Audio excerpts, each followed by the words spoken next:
सकाळचा नाश्ता असो किंवा संध्याकाळचं हलकं-फुलकं जेवण यासाठी आपण हा पदार्थ सहज बनवू शकतो. नमस्कार मंडळी, फूड बाय संगीता रेसिपीमध्ये तुमच्या सर्वांचं खूप-खूप मनापासून स्वागत आहे. बहुतेक मुलं भाज्या खायला नकोच म्हणतात, पण अशा या भाज्या आपण जर उत्तप्प्यामध्ये घालून मुलांना खाऊ घातल्या तर त्यांना कळणार सुद्धा नाही. शिवाय हा उत्तप्पा सुद्धा खूपच आवडीने खातील. आणि तुम्हाला खरं सांगू का, हा उत्तप्पा खायला इतका भारी लागतो ना, की लहान मुलेच काय मोठे सुद्धा खूप आवडीने खातील. हा उत्तप्पा नारळाच्या चटणीबरोबर, त्याचबरोबर दह्याबरोबर खायला खूप भारी लागतो. बनवायला तर सोपा आहेच, शिवाय खायला एकदम कमाल लागतो. एकदा जर हा उत्तप्पा तुम्ही माझ्या पद्धतीने बनवला ना, तर याची तुम्हाला सवयच लागेल. अगदी सारखा-सारखा बनवून खाल, इतका भारी लागतो. चला तर मग सर्वांसाठीच पौष्टिक असा नाश्ता झटपट कसा तयार करायचा ते पाहूया. आता हा नाश्ता बनवण्याची तयारी आपल्याला आदल्या दिवशीच करायची असते. तर आदल्या दिवशी काय करायचं? तुम्हाला जेवढे पाहिजे तेवढे तांदूळ घ्यायचे, स्वच्छ धुवायचे आणि पाण्यात भिजत घालायचे.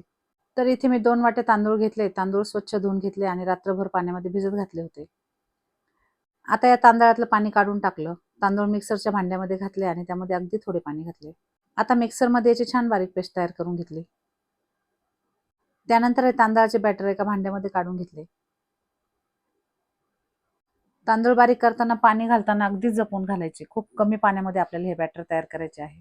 कारण आपल्याला यामध्ये काही भाज्या घालायच्या आहे आणि भाज्यांना सुद्धा पाणी सुटते. त्यामुळे सुरुवातीलाच अगदी अर्धा कपापेक्षाही पाणी कमी घालून आपल्याला हे बॅटर तयार करायचे. आता इथे मी 3 उकडलेले बटाटे घेतले. यामध्ये आपल्याला बटाटे किसून घालायचे. यासाठी काय करायचं, एक किसणी घ्यायची आणि त्यावर उकडलेला बटाटा अशा पद्धतीने किसून घ्यायचा.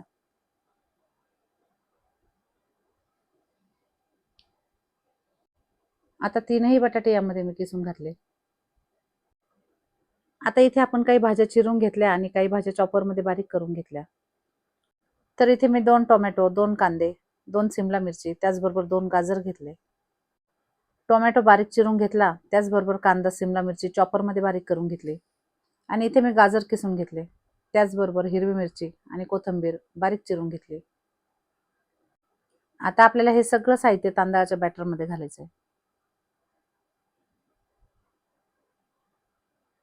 आता इथे आपण या ज्या भाज्या घेतल्या ना, या थोड्या कमी जास्त घेतल्या तरी चालतात किंवा एखादी भाजी आपल्याला आवडत असेल, तर ती थोडी जास्त प्रमाणात घेतली तरी चालते. हो, पण सगळ्यात महत्त्वाचं या सगळ्या भाज्या आपल्याला अगदी बारीक चिरून घ्यायच्या आहे किंवा चॉपरमध्ये बारीक करून घ्यायच्या आहे.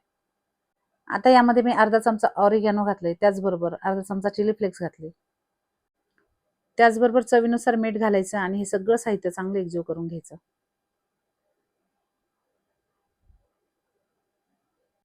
एकसारखं हलवून खालीवर करून सगळ्या भाज्या चांगल्या मिक्स करून घ्यायच्या.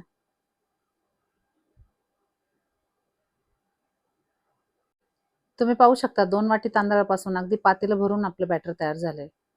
उकडलेला बटाटा यामध्ये मिक्स व्हायला थोडा वेळ लागतो. त्यामुळे अगदी एकसारखं हे बॅटर आपल्याला मिक्स करून घ्यायचंय. आता हे बॅटर थोडंसं घट्ट वाटतंय, त्यामुळे यामध्ये मी अगदी 2 ते 3 चमचे पाणी घातलंय. पाणी घातल्यानंतर पुन्हा हे साहित्य चांगलं मिक्स करून घेतलंय.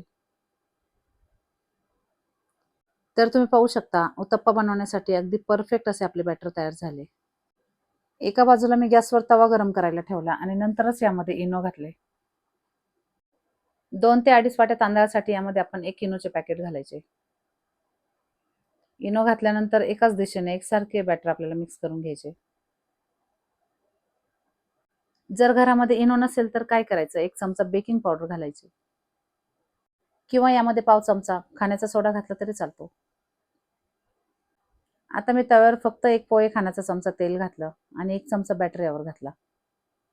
बॅटर थोडंसं पसरून द्यायचं आणि लगेच यावर झाकण ठेवायचं. 1 ते 1.5 मिनिट यावर मी झाकण ठेवलं होतं.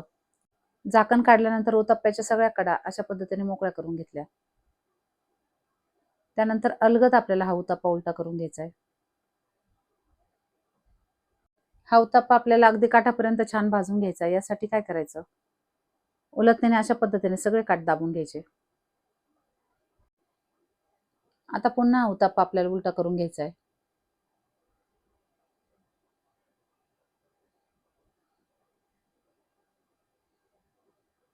अशा पद्धतीने उलटा-पालटा करून मस्त लालसर होईपर्यंत हा उत्तप्पा आपल्याला भाजून घ्यायचा आहे.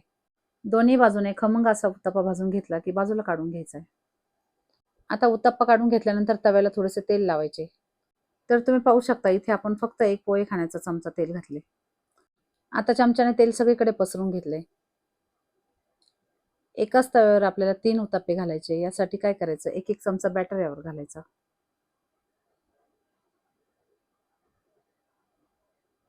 बॅटर घातल्यानंतर हलकेसे मिश्रण पसरून घ्यायचे. आता यावर आपल्याला झाकण ठेवायचे, गॅस कमी करायचा आणि 1 ते 2 मिनिटे हा उत्तप्पा चांगला वाफवून घ्यायचा आहे. आता एका बाजूने हा उत्तप्पा वाफवून घेतला की दुसऱ्या बाजूने उलटून घेण्याच्या आधी यावर थोडे तेल लावायचे. तेल घातल्यानंतर उत्तप्प्याचे सगळे काठ अशा पद्धतीने मोकळे करून घ्यायचे आणि उत्तप्पा आपल्याला उलटा करून घ्यायचा आहे. तुम्ही पाहू शकता अगदी सहज आपला उत्तप्पा उलटा होतोय, कुठेही तुटला नाही. मध्यम गॅसवर अगदी खमंग लालसर होईपर्यंत आपल्याला हे उत्तप्पे भाजून घ्यायचे. हा तांदळाचा उत्तप्पा थंड झाल्यानंतर सुद्धा खायला खूप भारी लागतो. त्यामुळे हा आपण प्रवासात सुद्धा नेऊ शकतो. लहान मुलांना सुद्धा टिफिनला द्यायला एकदम भारी ऑप्शन आहे.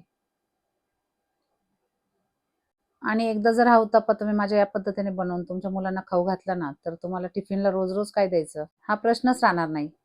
कारण मुलं सारखा-सारखा हा नाश्ता मागतील. हा नाश्ता बनवण्यासाठी आपल्याला फक्त आदल्या दिवशी तांदूळ भिजत घालायचे. त्यानंतर दुसऱ्या दिवशी अगदी सहज झटपट आपण हा नाश्ता तयार करू शकतो. लहान मुलांना तर भाज्या नकोच असतात, पण आपण असे काही पदार्थ बनवून मुलांना भाज्या खाऊ घालू शकतो. तर मंडळी तुम्हाला हा झटपट तयार होणारा पौष्टिक असा नाश्ता कसा वाटला हे मला कमेंट करून नक्की सांगा. असा हा तांदळाचा उत्तप्पा लहान मुलेच काय मोठे सुद्धा खूपच आवडीने खातील, मी खात्रीने सांगते.